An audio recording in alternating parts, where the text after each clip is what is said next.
फतेहुल्लाह साहब बजट की स्पीच कर ऑन करें। बहुत मेहरबानी, शुक्रिया जनाब स्पीकर साहब, वक्त देने का बहुत शुक्रिया। चूंकि हमारे इस खित्ता में इसराइली जारियत और ईरान पर ये जो उनकी खुद मुख्तियारी को और अवामी कवानीन की खिलाफ वर्दी करते हुए इसराइल का हमला,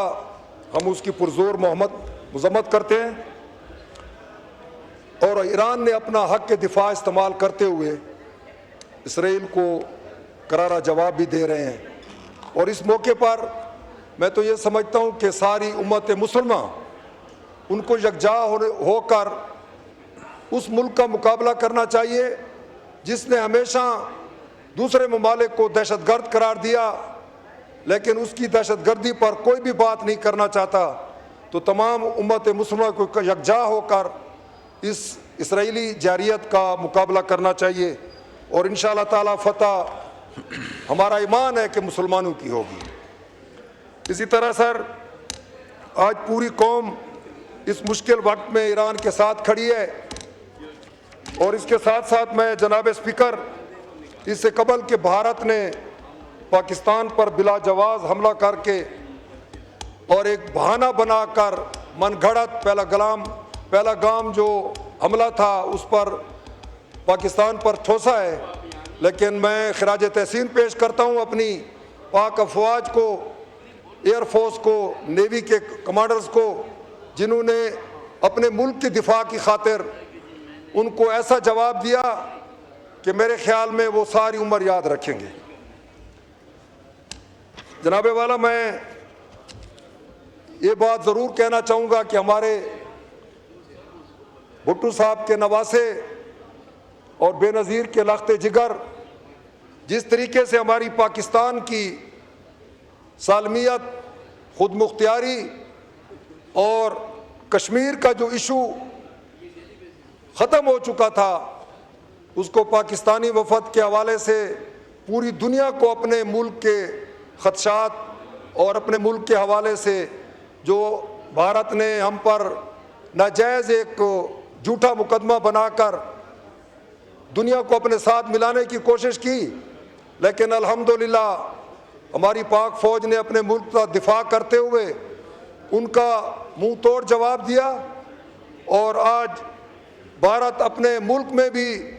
जवाबदेह है कि लोगों को जवाब नहीं दे सकता। इसी तरह मैं बिलावल भुट्टो साहब को खराज तहसीन पेश करता हूँ कि जिस तरह वो पाकिस्तान का मुकदमा जाकर वहाँ पर लड़े, और मैं तो समझूंगा कि इसमें तमाम सियासी जमातें कल या परसों वो पाकिस्तान तशरीफ़ ला रहे हैं। मेरी तो हर पाकिस्तानी फ़र्द से अपील होगी कि फ़र्जंद पाकिस्तान को उसके एयरपोर्ट पर उसका इस्तकबाल किया जाए और उनको खराज तहसीन पेश किया जाए। और मैं ये भी ज़रूरी समझता हूँ कि कश्मीर के हवाले से जिस तरह कश्मीर का मसला बिल्कुल सो चुका था, मैं खराज तहसीन पेश करूँगा कश्मीर कमेटी के नए चेयरमैन को, कासिम राना नून साहब को, जिसने इंग्लैंड में जाकर अपने कश्मीरी भाइयों के साथ मिलकर पाकिस्तान का अपना केस पेश किया। और मैं साथ साथ हुकूमत को ये भी कहूँगा, इससे पहले कश्मीर कमेटी सिर्फ कश्मीर कमेटी बराए नाम थी और वो जाकर कहीं कश्मीरी का इशू उजागर नहीं किया और उनके पास एक मिनिस्टर के मद्दे मुकाबिल उनके पास ओहदा होता था। मैं हुकूमत से अपील करूँगा कि जब से राना कासिम नून साहब इस कश्मीर कमेटी के चेयरमैन बने हैं, आज अल्हम्दुलिल्लाह कश्मीर का इशू पूरी दुनिया में लोगों तक पहुंच चुका है और ये कश्मीर का इशू हल होने तक ये वस्त एशिया में कभी भी आप ऐसा वो नहीं देख सकते कि यहाँ पर जंग ना हो या आपस में कोई मुखालफत ना हो। इसी तरह मैं जनाब स्पीकर पाकिस्तान पीपल पार्टी को ज़रूर खराज तहसीन पेश करूँगा कि शहीद जुल्फ़िकार अली भुट्टो साहब ने हमारे मुल्क को एटम बम की सलाहियत से नवाजा और आज अल्हम्दुलिल्लाह हम अपने दुश्मन को आंखें मिलाकर उनके साथ बात करते हैं और ख़ास कर उनका जो ये कारनामा था वो खिराज लय के तहसीन है। जनाब स्पीकर, मैं आज चूँकि बजट इजलास है, बजट के हवाले से मैं अपने इस मुअज़्ज़ज़ अवान के सामने खड़ा हूँ और मैं चूँकि हमारी सराकी की मिसाल है, चुल की खैर तो कुल की खैर। आप डेरा इस्माइल ख़ान को एक तारीख़ी और जोग्राफियाई लिहाज से बहुत अहमियत का हामिल है, चूँकि पंजाब और बलूचिस्तान की सरहदें डेरा इस्माइल ख़ान के साथ मिलती हैं और हल्का 45 में सारा दामान वाक़या है और वहाँ पर पानी पीने का, क्योंकि मैं सारे हाउस से पूछना चाहता हूँ कि पानी एक ऐसी चीज़ है इसके बगैर ज़िंदगी गुजारना नागुज़ीर है और मेरे दमान के इलाके में 75% तमाम मेरी आवाम पानी से महरूम है और जो 25% हमारे अर्बन एरिया में पानी मौजूद है, चूँकि मैं तहसील नाज़िम भी पहले रह चुका हूँ, तो मैंने एक दफ़ा एक सर्वे कराया था हमारे डेरा इस्माइल ख़ान में, जहाँ पर 25% पानी अवेलेबल भी है, तो वहाँ पर संख्या और सैनिक जैसी ऐसी मोलक पॉइजन 55% पाई जाती है, जिससे मेरे गरीब आवाम उस पानी को पी रहे हैं। और वहाँ पर जब मैं अपने बच्चों के लिए मेडिसन और दवाएं देती हैं और अल्लाह से इस्तदा करती है कि अल्लाह ताला मेरे बेटे को शफा दे, लेकिन साथ वही जहरीला पानी उनको दिया जाता है। इसी तरह जनाबे वाला 2022 का जो सैलाब आया था, सिंध में भी आया और हमारे KPK के ख़ासकर ज़िला डेरा इस्माइल ख़ान में एक तबाही मचाई। तमाम हमारे इलाके के इंफ्रास्ट्रक्चर तबाह हुए, हमारे कई लोग मकानों से महरूम रह गए। लेकिन मैं बड़े अफसोस के साथ कहना चाहता हूँ, हमारे आज के वज़ीर आज़म शहबाज शरीफ साहब ने 2 दफ़ा डेरा इस्माइल ख़ान का दौरा किया और वहाँ पर लोगों के साथ उनको यकीन दहानी दिलवाई और साथ हुकूमत ने ये फैसला किया था कि जुज़वी तौर पर जिसका घर नुकसान हुआ है उसको 1,65,000 रुपये दिया जाएगा और जिसका मुकम्मल घर तबाह हुआ है उसको 4,50,000 रुपये दिए जाएंगे।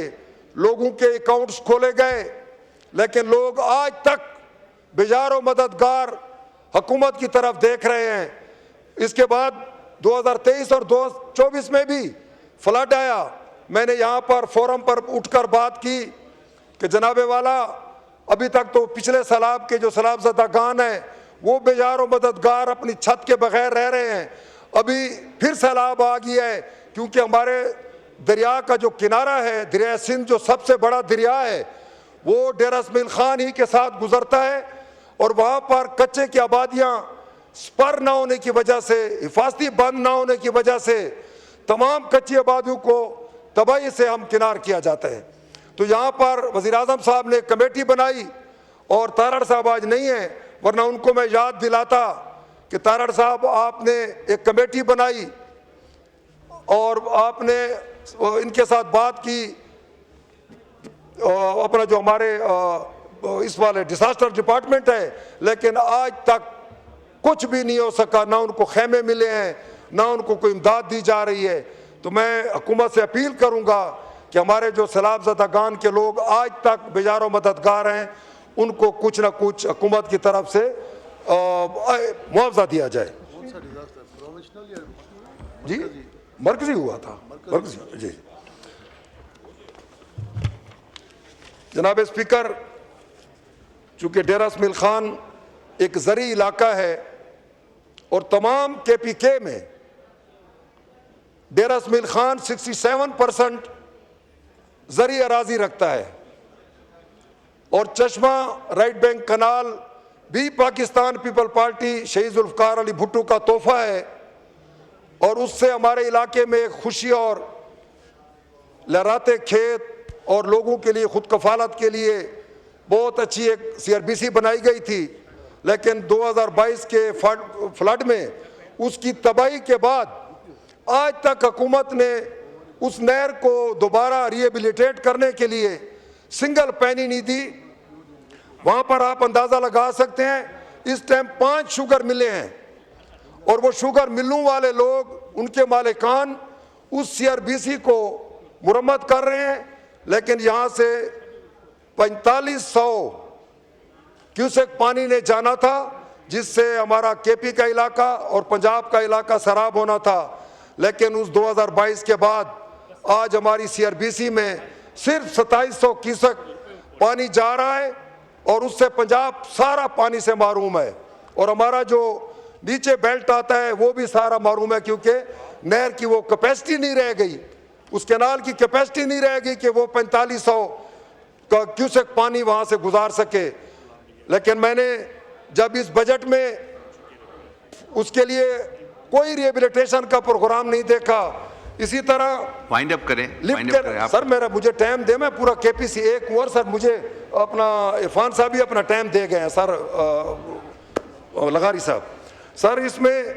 लिफ्ट कैनाल के लिए 10 लाख रुपए 10 करोड़ रुपए रखना, मैं तो कहता हूँ डेरा इसमाइल खान की आवाम के ऊपर मुंह पर तमाचा है,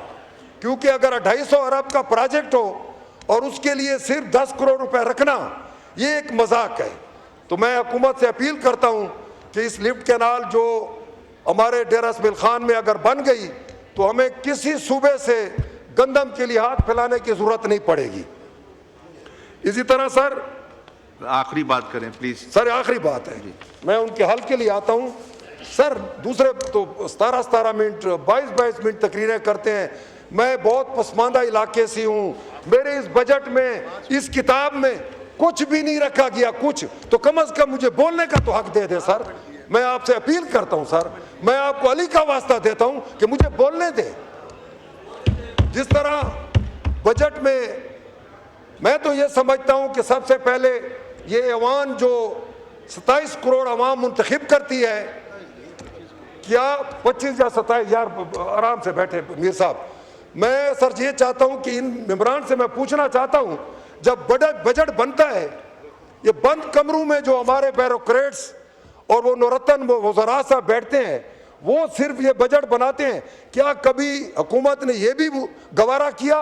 कि इनके इलाके की ज़रूरत क्या है? अगर मुझे पानी की ज़रूरत हो आप मुझे मोटरवे दे दे, मैं तो कहता हूँ मैं उस मोटरवे को आग लगाऊंगा कि मुझे पहले सबसे ज़्यादा पानी चाहिए।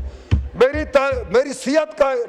अस्पताल नहीं है, मेरे मतलब सैलाब ज़दा मुस्तासरीन के लिए कोई फंड नहीं रखा गया, मेरी लिफ्ट कैनाल के लिए कोई फंड नहीं रखा गया, मेरे रोतकोई निज़ाम, मैं पिछली दफ़ा भी कह चुका हूँ, कोई इधर नहीं समझ सकेगा रोतकोई निज़ाम होता क्या है। पहाड़ों से पानी आता है, वो हम अपने ज़मीनें इरिगेट करते थे, आज वो पहाड़ी पानी हमें सैलाब के साथ डुबो जाता है। क्यों? वहाँ पर इंफ्रास्ट्रक्चर होना चाहिए, वहाँ पर पुख्ता उनके लिए स्मॉल मुँह बनाने चाहिए, डैम्स बनाने चाहिए, ताकि उस पानी को हम यूटिलाइज कर सके। इसी तरह सर KP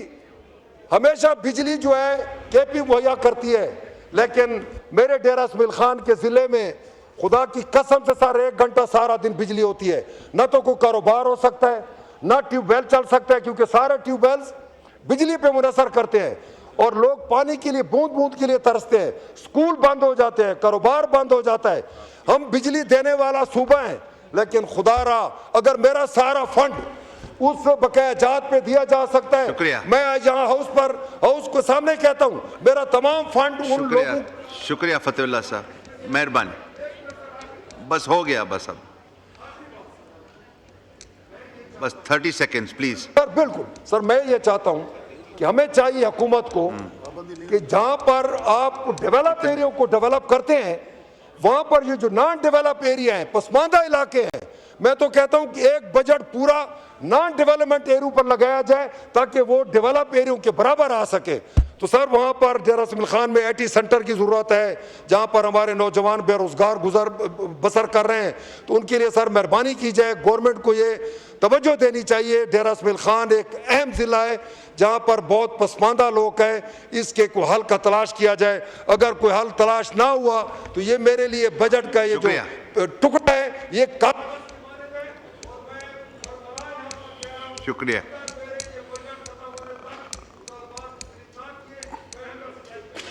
शुक्रिया शुक्रिया शुक्रिया।